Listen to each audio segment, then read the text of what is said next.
7 महाद्वीपों और 7 महासागरों का परिमाण, जम्बूद्वीप तथा मेरू पर्वत की स्थिति, भारत तथा किंग पुरुष आदि वर्षों का वर्णन, वर्ष पर्वतों की स्थिति, जम्बूद्वीप के नाम पड़ने का कारण, जम्बूद्वीप के नदी एवं पर्वतों का और वहां के निवासियों का वर्णन।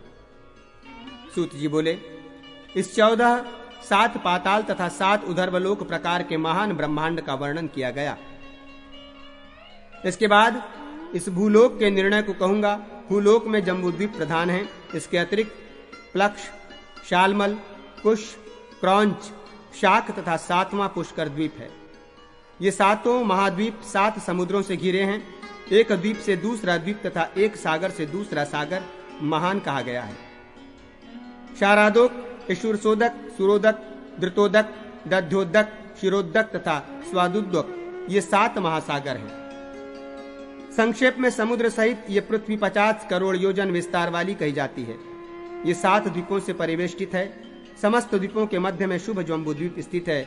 उसके बीच में स्वर्ण के समान आभा वाला महामेरु कहा गया है। उसकी ऊंचाई 84,000 योजन है। नीचे की ओर यह 16 योजन तक प्रविष्ट है और ऊपर की ओर 32 योजन विस्तृत है। उस पर्वत के मूल में सभी ओर 16,000 योजन का विस्तार है। यह पर्वत इस पृथ्वी रूप कमल की कर्णिका के रूप में अवस्थित है। इसके दक्षिण में हिमवान, हेमकूट तथा निषद और उत्तर में नील, श्वेत एवं श्रृंगी नामक वर्ष पर्वत है। इनमें 2 हिमवान एवं हेमकूट वर्ष पर्वत 1,00,000 योजन परिमाण वाले और अन्य वर्ष पर्वत 10 योजन कम विस्तार वाले हैं। इनकी ऊंचाई 2000 योजन की है और उनका विस्तार भी उतना ही है। ये द्विजों, मेरू के दक्षिण भाग में प्रथम भारतवर्ष, तदनंतर किंग पुरुष वर्ष और फिर हरिवर्ष तथा अन्य भी वैसे ही स्थित हैं। उसके उत्तर में रम्यक, हिरण्यमय एवं उत्तर कुरु वर्ष स्थित है। ये सभी भारतवर्ष के समान हैं। द्विजश्रेष्ठों, इनमें से प्रत्येक 9000 योजन का है।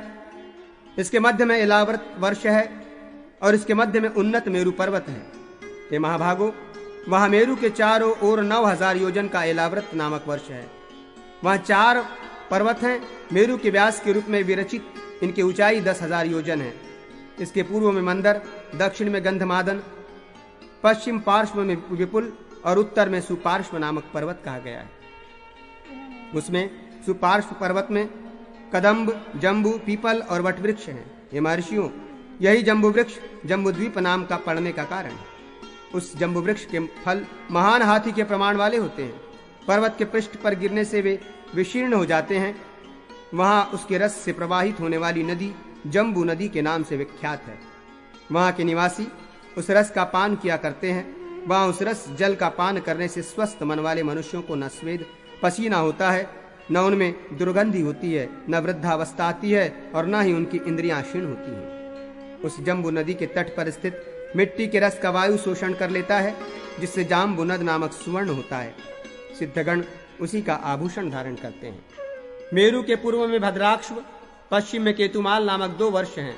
मुनिश्रेष्ठों, उन दोनों के मध्य इलाव्रत वर्ष है।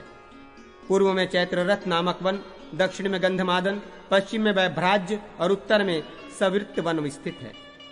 उन वनों में अरुणोदक, महाभद्र, असितोद और मानस नामक ये 4 सरोवर हैं। ये सदा देवताओं द्वारा उपभोग किए जाने योग्य हैं। सितांत, कुमुद्वान, कुरोरी, माल्यवान, वैंकक, मणिशैल, ऋक्षवान, महानील, रुचक, सबिंदु, मंदर, वेणुमान, मेघ, निषद एवं देव पर्वत, इन सभी श्रेष्ठ पर्वतों की रचना देवताओं द्वारा हुई है और इन्हें सिद्धों का आवास कहा जाता है। अरुणोद सरोवर के पूर्व में केसराचल, त्रिकुट शिखर, पतंग, रुचक, निषद, वसुधार, कलिंग, शुभ, त्रिशिक, समूल, वसुधार, पुरव, सानुमान, ताम्रात, विशाल, कुमुद, वेणु पर्वत, एक श्रृंग, महाशैल, गजशैल, पिशाचक, पंचशैल, कैलाश और पर्वतों में उत्तम हिमवान, ये सभी देवताओं द्वारा सेवित अत्यंत श्रेष्ठ पर्वत हैं। महाभद्र सरोवर के दक्षिण में केसराचल, शिखिवास, वैदूर्य, कपिल, गंधमादन, जारूधि, सुगंधि, उत्तम पर्वत, श्रीशृंग, सुपार्श्व, सुपक्ष, कंक, कपिल, पिंचर, भद्रशैल, सूरस, महाबल, अंजन, मधुमान, कुमुद, मुकुट, सहस्त्र शिखर, पांडुर, कृष्ण, पारिजात, महाशैल, कपिलोदक, सुषेण, पुंडरिक और महामेघ, ये सभी पर्वतराज सिद्धों और गंधर्वों से सेवित हैं। असितोद सरोवर के पश्चिम में केसराचल, शंखकुट, वृषभ, हंस, नाग, कालांजन, शुक्रशैल, नील,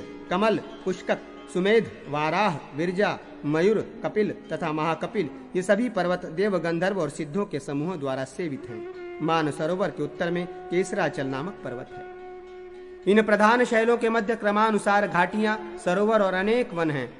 वहां प्रसन्न, रजोगुण रहित और सभी दुखों से विनिर्मुक्त ब्रह्मवादी मुनि और सिद्ध निवास करते हैं।